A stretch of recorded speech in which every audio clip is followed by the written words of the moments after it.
Everyone, welcome again to fine art study. DSSB हमारा जो syllabus है उसका यूनिट 3 का हम सिलेबस आज करेंगे पोस्टर मेकिंग। ठीक है, और इसके बाद जो इंफॉर्मेशन डिज़ाइन है about social issues, cultural issue and events, तो ये जो दो टॉपिक हैं ये हम कवर करेंगे। तो स्टार्ट करते हैं। और इससे पहले के जो पार्ट है अगर आपने नहीं देखे हैं तो ज़रूर देखिएगा और आप अपने नोट्स बनाइए। ठीक है, और ये बिल्कुल बेस है। अगर आपको कॉन्सेप्ट समझ में आ गया तो आप इनके जो क्वेश्चंस हैं वो भी आप इजीली कर पाएंगे। तो स्टार्ट करते हैं। Poster making. पोस्टर का इस्तेमाल किसी घोषणा या अपील करने, नोटिस जारी करने, किसी उत्पाद का विज्ञापन करने या सार्वजनिक हित के किसी मुद्दे पर जागरूकता लाने के लिए किया जाता है। ठीक है, पोस्टर हम आपने देखा होगा कि जो पोस्टर है वो किसी भी सब्जेक्ट, किसी भी टॉपिक को लेकर बनाए जाते हैं। ठीक है, तो कई बार जैसे कि कोई अपील करने के लिए, कि जैसे अभी मान लो चुनाव आ गया तो वहाँ पर पोस्टर लगेंगे पूरे शहर में कि आप लोग वोट डालिएगा। ठीक है, वोट आपका हक है, और इस टाइप से अपील करने के लिए, या फिर अपने किसी प्रोडक्ट के एडवर्टाइजमेंट देखे होंगे, या फिर किसी सोशल मुद्दे पर, जैसे कि स्वच्छ भारत अभियान चला तो उस पर जो है आपको जगह जगह पोस्टर मिले कि आप अपने शहर को, अपनी जगह को, अपने गांव को स्वच्छ रखिए। तो इस टाइप से अलग अलग मुद्दों पर आपको पोस्टर्स देखने को मिलते हैं। पोस्टर बनाने की कला को पोस्टर मेकिंग कहा जाता है। इसे आकर्षक और जानकारीपूर्ण बनाने के लिए इसमें टेक्स्ट और इमेज दोनों का इस्तेमाल किया जाता है। ठीक है, तो आपको पता है जब भी कोई पोस्टर बनाते हैं कोई भी टॉपिक लेकर, तो उसमें आपका टेक्स्ट भी होंगे और उसमें आपका इमेज का भी यूज़ किया जाता है। पोस्टर जो है वो कैसा होना चाहिए, तो पोस्टर जो है वो सरल और छोटा होना चाहिए ताकि पहली नज़र में ही व्यक्ति का ध्यान आकर्षित हो सके। पोस्टर जो है वो बहुत ज़्यादा ऐसे मतलब यूँ नहीं कि हमने पूरे पोस्टर में इतना बड़ा साइज है और उसमें हमने पूरे में एक कहानी टाइप लिख दी है, ऐसे कोई भी नहीं पढ़ेगा और वो बोरिंग होता है। तो ऐसा होना चाहिए कि हाँ, हमने उसको देखा और उस पोस्टर को देखते ही हम उसकी तरफ अट्रैक्ट हुए। इसमें पर्याप्त विवरण होना चाहिए, लेकिन इसे लगभग 50 शब्दों में लिखा जाना चाहिए। कोई बाउंडेशन नहीं है कि 50, लेकिन लगभग इतने शब्द होने चाहिए। नारे, कहावतें, उद्धरण आदि इसे अधिक आकर्षक और अर्थपूर्ण बनाते हैं। उचित एवं आवश्यकता अनुसार इमेज चित्र का उपयोग करना चाहिए। ठीक है, ऐसा भी नहीं कि बहुत ना के बराबर वहाँ हम इमेज का यूज़ कर रहे हैं, और ऐसा भी नहीं है कि हमने छोटे छोटे बहुत सारे उसमें इमेज ऐड कर दिए हैं, तो ये दोनों ही जो है वो एक अच्छा इफ़ेक्ट नहीं देंगे।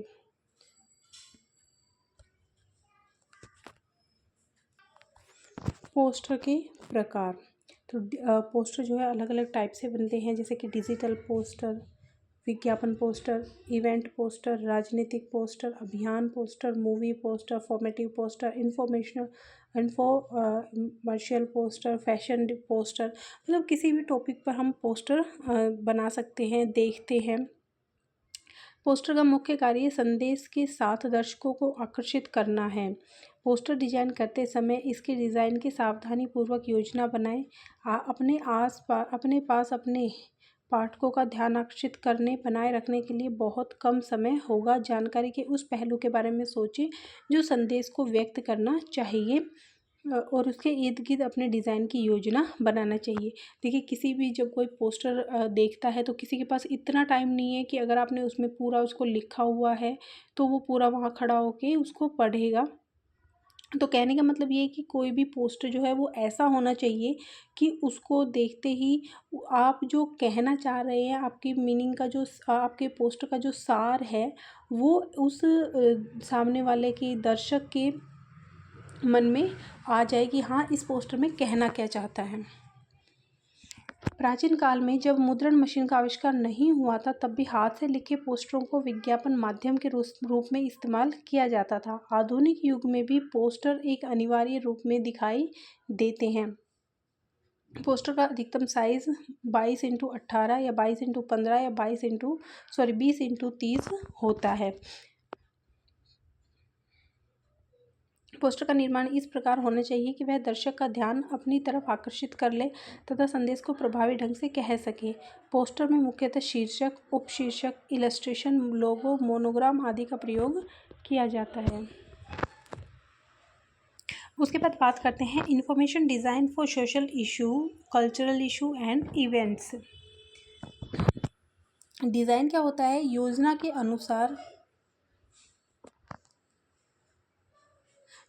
अनुसार बनाना, ढालना, क्रियान्वित करना, निर्माण करना, युक्ति निकालना, ठीक है। तो कोई भी जो टॉपिक है उसकी योजना बनाना, उसे उसमें ढालना, उसको एग्जीक्यूट करना, ठीक है, उस चीज़ का निर्माण करना, तो ये होता है कोई भी design. What is social issue? A social issue is a problem that affect many people within a society। मतलब सोशल इशू वो होता है, वो प्रॉब्लम होती है जो किसी इंडिविजुअल को इफ़ेक्ट ना करके पूरी एक सोसाइटी, एक समुदाय को यानी सामूहिक रूप से इफ़ेक्ट करती है। It is a group of common problems in present day society. और ये एक बहुत ही कॉमन प्रॉब्लम है आजकल की सोसाइटी में। पेरू मोलरूप के अनुसार सूचना डिज़ाइन स्पष्टीकरण डिज़ाइन है। यह ब्रह्मांड के तथ्यों की व्याख्या करता है, ज्ञान और सूचित कार्यवाही की ओर ले जाता है। ठीक है, तो ये इनके द्वारा ये एक डेफिनेशन दी गई है कि जो इंफॉर्मेशन डिज़ाइन है वो एक स्पष्टीकरण डिज़ाइन होता है। ये ब्रह्मांड के तथ्यों की व्याख्या करता है और ज्ञान और सूचित कार्यवाही की ओर उसे ले जाता है।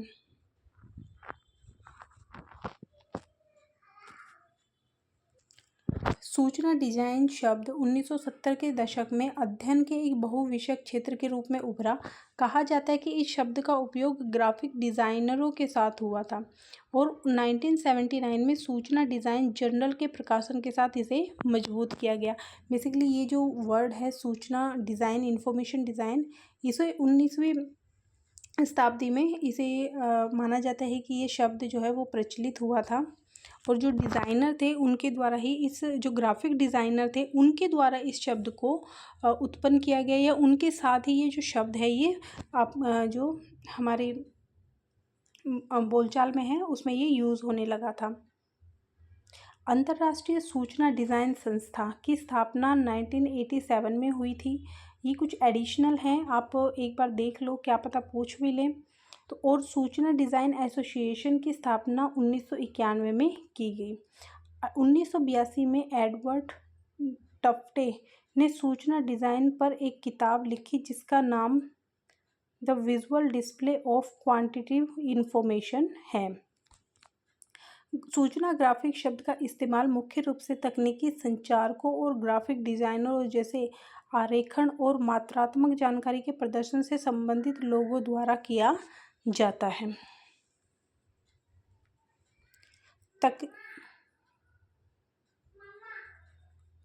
तकनीकी संचार में सूचना डिज़ाइन का मतलब है किसी सूचना के समूह के लिए एक सूचना या संरचना बनाना जिसका उद्देश्य निर्दिष्ट दर्शकों को लक्षित करना है। मतलब किसी भी एक समूह के लिए उस सूचना को या उस स्ट्रक्चर को बनाना, ठीक है। सूचना डिज़ाइन सूचना को इस तरह से प्रस्तुत करने का अभ्यास है जो सूचना की कुशल और प्रभावी समझ को बढ़ावा देता है। इस शब्द का उपयोग ग्राफिक डिज़ाइन के एक विशिष्ट क्षेत्र के लिए किया जाने लगा है जो सूचना को केवल आकर्षण रूप से या कलात्मक अभिव्यक्ति के बजाय प्रभावी ढंग से प्रदर्शित करने से संबंधित है। तो मतलब जो सूचना डिज़ाइन है उसका जो संबंध है या उस शब्द का उपयोग वो बहुत ही इफ़ेक्टिव और एकदम क्रिएटिव तरीके से भी किया जाने लगा है ताकि उसकी अभिव्यक्ति है जो वो कहना चाह रहा है वो एकदम प्रभावी ढंग से सामने वाले के सामने व्यक्त हो। सोशल इश्यूज़ की बात करते हैं कि क्या होते हैं, तो डिज़ाइन और प्रौद्योगिकी में सामाजिक मुद्दे तब उत्पन्न हो सकते हैं जब किसी नए उत्पाद का लोगों के समूह पर अप्रत्याशित दुष्प्रभाव पड़ता है।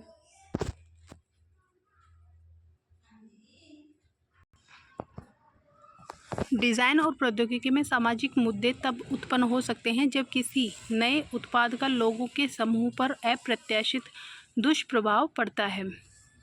यह अच्छी या बुरी बात हो सकती है। उदाहरण के लिए, टेक्स्ट संदेश भेजने के लिए मोबाइल फ़ोन के उपयोग में वृद्धि ने ऐसे फ़ोन की मांग बढ़ा दी है।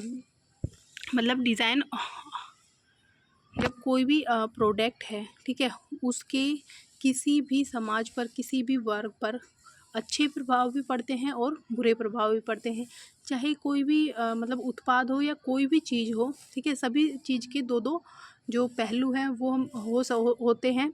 जैसे कि मान लो फ़ोन है, ठीक है, फ़ोन कहाँ से स्टार्ट हुआ? सबसे पहले मिनिमम आप बात कर सकते थे और सिंपल टेक्स्ट कर सकते थे, लेकिन फिर धीरे धीरे ज़रूरत के हिसाब से जो है फ़ोन को अपग्रेड हुआ और फ़ोन की जो मांग है वो लगातार बढ़ती गई, क्योंकि ये सुविधाजनक था। लेकिन ये बहुत अच्छी बात है कि हम चाहे कितनी भी दूर सामने वाला है तो हम कम्युनिकेट कर सकते हैं फ़ोन से, वीडियो कॉल से, टेक्स्ट से। लेकिन इसके कुछ दुष्प्रभाव भी हैं कि इसको जो है यूथ गलत दिशा में चल रहा है। कुछ जो है देख के इसको मतलब गलत कदम उठाते हैं, या मतलब बहुत सी ऐसी हैं कि मतलब इसका अच्छा प्रभाव भी है कि हमें इन्फॉर्मेशन मिलती है, बात कर सकते हैं, लेकिन जो इसका नेगेटिव इफ़ेक्ट है वो भी हमें देखने को मिलता है। और कुछ सोशल इश्यूज़ जैसे कि गरीबी हो गई, बेरोज़गारी, अपराध, नशीली दवाओं का सेवन जो हो गया, बाल शोषण, महिलाओं के खिलाफ अपराध, बच्चों के खिलाफ अपराध, जाति, वर्ग और धर्म के आधार पर भेदभाव, भ्रष्टाचार, परिवार और स्वास्थ्य कल्याण, स्वास्थ्य समस्याएं, शिक्षा, राजनीतिक, आर्थिक, सांस्कृतिक और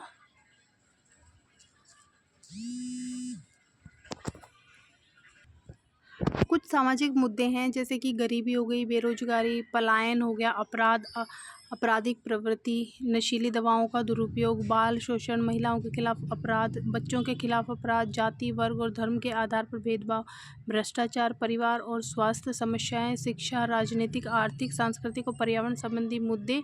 और तो ये जो है ये कुछ सोशल इश्यूज़ हैं। सामाजिक भलाई के लिए डिज़ाइन करना एक संतुष्टिदायक कार्य है जो रचनात्मक लोगों को अपने कौशल और प्रतिभा का उपयोग करके दुनिया में ठोस बदलाव लाने में सक्षम बनाता है। देखिए, ये जो टॉपिक है थोड़ा सा बोरिंग है, तो एक बार आप पढ़ लोगे तो आपको थोड़ा सा आइडिया लग जाएगा कि एक्चुअली इसमें है क्या। सामाजिक भलाई के लिए डिज़ाइनिंग ऐसे उत्पादों, सेवाओं या अनुभवों को बनाने की प्रक्रिया है जो किसी सामाजिक आवश्यकता या चुनौती को संबोधित करते हैं। तो ये जो है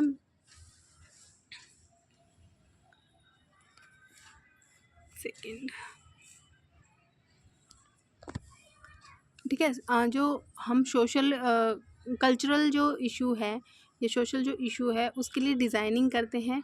ऐसे जो उत्पाद होते हैं वो सेवाओं या अनुभवों को बनाने की प्रक्रिया होती है जो कि किसी सामाजिक आवश्यकता या चुनौती को संबोधित करते हैं।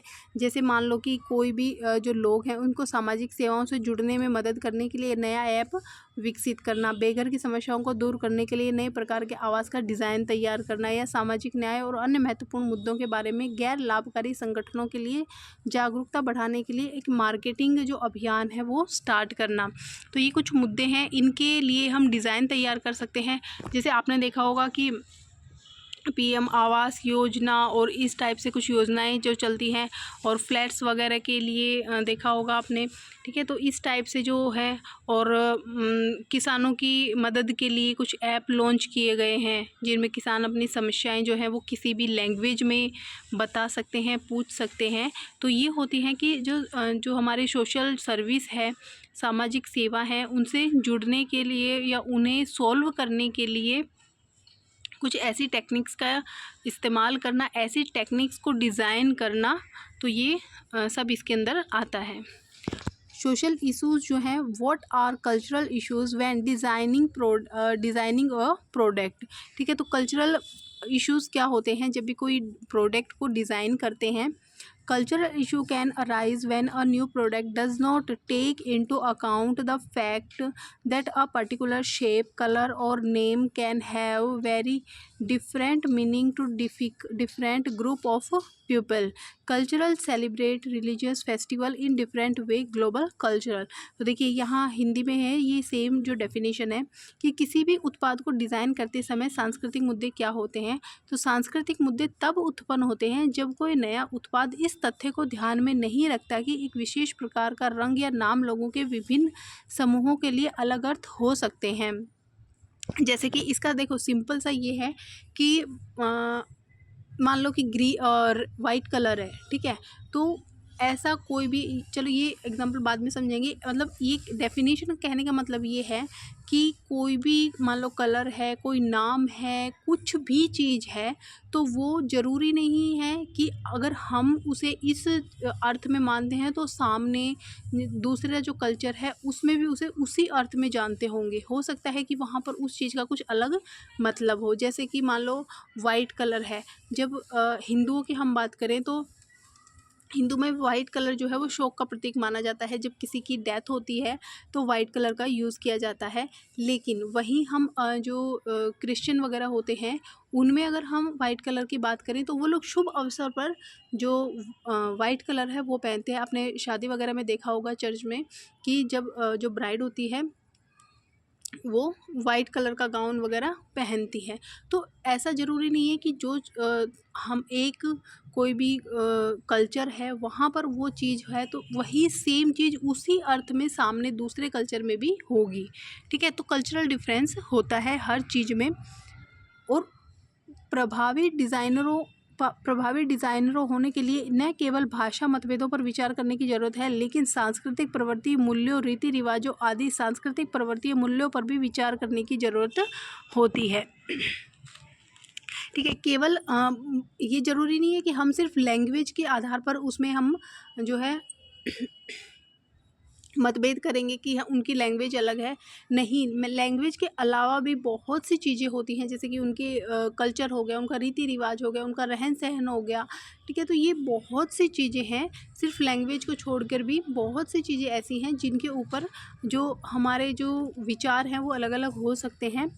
डिजाइनर ऐसे उत्पाद बना सकते हैं जो विविध सांस्कृतिक समूहों की ज़रूरतों और प्राथमिकताओं को संबोधित करने में अधिक प्रभावी हो। मतलब डिज़ाइनर जो है वो एक ऐसा प्रोडक्ट या ऐसा उत्पाद या वो बनाएगा जो कि चाहे किसी भी समूह का, किसी भी वर्ग का, किसी भी कल्चर का अगर कोई कस्टमर है वो उसे देख रहा है या फिर उपयोग कर रहा है तो वो सभी के लिए वो सेम हो, ठीक है। ऐसा नहीं है कि हमारे लिए उस अगर हम यूज़ करते हैं तो वो हमारे लिए ठीक है, लेकिन सामने वाला अगर किसी दूसरे कल्चर का उस प्रोडक्ट को यूज़ कर रहा है या उस डिज़ाइन का वो किसी भी तरह से यूज़ कर रहा है तो वो उसके लिए कुछ अलग अर्थ में हो।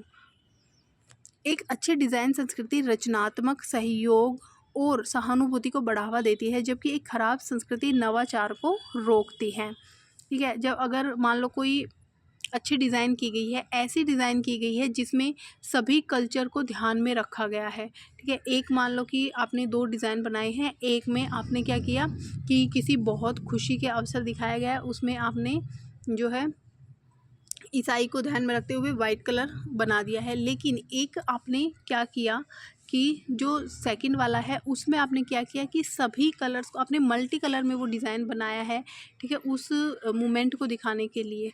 तो जो वो मल्टी कलर वाला है उसमें क्या होगा कि सभी जो कल्चर हैं वो हमारे आ जाएंगे, सभी कल्चर जो है वो अपने अपने हिसाब से उसका मीनिंग निकालेंगे। लेकिन जो वाइट है वो सिर्फ उसी एक पर्टिकुलर कल्चर वालों के लिए वो इफ़ेक्टिव होगा, लेकिन बाकी कल्चर वालों के लिए वो सेम मीनिंग नहीं दे पाएगा। उपयोगकर्ता की ज़रूरतों को नज़रअंदाज करती है और डिजाइन संस्कृति की बारीकियों को समझकर एक स्वस्थ संस्कृति को बढ़ावा देने के लिए सक्रिय कदम उठाकर एक अच्छा कार्य कर सकती है। क्रॉस कल्चर क्या होता है? एक क्रॉस कल्चर वर्ड का यूज़ किया जाता है। तो क्रॉस कल्चरल एक डिज़ाइन एक ऐसा दृष्टिकोण है जो वेबसाइट के डिज़ाइन और विकास में सांस्कृतिक अंतरों को पहचानता है और उन्हें अपनाता है। इसमें ऐसे उपयोगकर्ता अनुभव बनाना शामिल है जो अलग अलग दर्शकों की विशिष्ट सांस्कृतिक पृष्ठभूमि और प्राथमिकताओं के अनुरूप होती है। उदाहरण के लिए, जबकि लाल रंग कुछ संस्कृतियों में सौभाग्य और समृद्धि का प्रतीक हो सकता है, वह दूसरे में खतरे तथा चेतावनी से जुड़ा हुआ होता है। डिज़ाइन के माध्यम से प्रभावी संचार के लिए ऐसे सांस्कृतिक बारीकियों को समझना बहुत ज़रूरी है। तो आपने देखा होगा कि कहीं पर भी अगर डेंजर का जो साइन बना हुआ था वहाँ पर रेड कलर का यूज़ किया जाता है। वहीं जो रेड कलर है वो जब भी शादी वगैरह होती है तो उसमें शुभ माना जाता है, तो वहीं पर वो रेड कलर जो है वो पहनते हैं। तो इस टाइप से जो एक ही चीज़ है उसके अलग अलग मीनिंग होते हैं, तो इस चीज़ को समझना बहुत ज़रूरी है। इवेंट्स की बात करें तो इवेंट डिज़ाइन किसी इवेंट की सजावट, शैली और सौंदर्य पर केंद्रित होता है। यह एक विजन बनाने, फिर किसी स्थान को उस सपने में बदलने के सभी दृश्य विवरणों को डिज़ाइन करने के बारे में है। इवेंट डिज़ाइनिंग ब्रांडिंग, रंग आदि थीम के साथ समन्वित करता है। इवेंट प्लानिंग लॉजिस्टिक फ्रेमवर्क प्रदान करती है, जबकि इवेंट डिज़ाइन एक रचनात्मक विजन को जीवंत करता है। जो विजन हम बनाते हैं किसी भी इवेंट को जो है डिज़ाइन करने के लिए, जो हम विजुलाइज करते हैं कि हमें ऐसा चाहिए, इस थीम पर चाहिए, इस कलर में चाहिए, ठीक है, तो उस जो हमारा विज़न है उसको एग्जीक्यूट करना। सफल इवेंट डिज़ाइन एक कला है। यह किसी स्थान के मूड और माहौल को बदल सकता है, दर्शकों की सहभागिता को सुगम बना सकता है। आपने मान लो कोई डिज़ाइन जो इवेंट है वो डिज़ाइन किया है, तो आपने उसमें एकदम लाइटिंग बहुत कम रखी है, ठीक है, और वैसे डल से आपने कलर्स का यूज़ किया है, तो वो इतना इफ़ेक्टिव नहीं होगा। वहीं दूसरी तरफ आपने एकदम कलरफुल लाइट रखी है, फ्लावर्स रखे हैं, डेकोरेशन एकदम मतलब यूनिक तरीके से की है, तो वो देखते ही वो अट्रैक्ट करेगी। तो वो अपने आप ही जो वहाँ पर इंसान होंगे जो उसे देखेंगे, तो वो एकदम से उनका जो मन है वो खुश होगा, तो वो माहौल अपने आप ही चेंज हो जाएगा। एलिमेंट्स ऑफ इवेंट डिज़ाइन, तो कुछ एलिमेंट्स हैं जो ध्यान रखने चाहिए। सबसे पहले स्पेस, ठीक है, कौन सा चीज़ जो है वो कहाँ पर प्लेस होगी, lines, form, light, colour, texture और पैटर्न, ठीक है। तो ये था हमारा जो यूनिट 3 है उसके 2 टॉपिक हमने कवर कर लिए हैं। नेक्स्ट जो टॉपिक है वो हम 1 या 2 या 3 वीडियो में हम कवर कर लेंगे। वीडियो मतलब जो टॉपिक हैं वो थोड़े से हमने पहले पढ़े हुए नहीं हैं और थोड़े से मतलब डिफ़िकल्ट हैं। अगर हम बहुत ज़्यादा, मैं करवाने को आपको एक साथ भी करवा सकती हूँ, लेकिन बहुत ज़्यादा फिर आपको समझने में दिक्कत होगी, और क्योंकि ये थोड़े से बोरिंग भी हैं टॉपिक, इसलिए आप थोड़ा थोड़ा पढ़ेंगे तो आपको ज़्यादा अच्छे से समझ में आएगा। और चैनल को अगर आपने सब्सक्राइब नहीं किया तो सब्सक्राइब कीजिएगा प्लीज़, अपने फ्रेंड्स के साथ ज़रूर शेयर कीजिएगा। Thank you.